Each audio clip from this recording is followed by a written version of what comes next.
I went to prison at the worst possible time.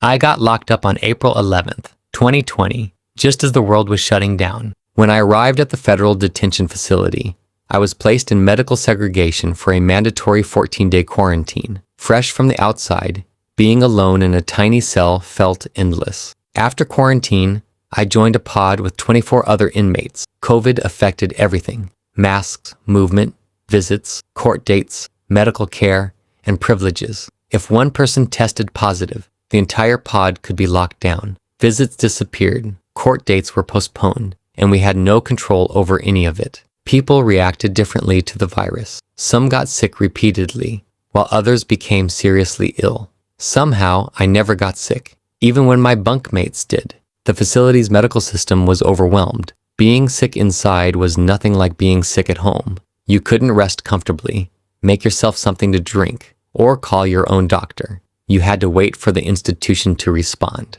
When vaccines arrived, things became somewhat calmer, though restrictions continued. I chose not to get vaccinated because I had already been exposed without getting sick. COVID also became a reason to restrict almost anything. Visits, movement, dayroom access, and privileges could all be limited in the name of safety. Some rules made sense, others felt arbitrary, but inside, refusing to follow them could lead to serious disciplinary consequences. Many inmates believed the pandemic would lead to mass releases. Since I was in federal detention, I never expected to be released simply because of COVID.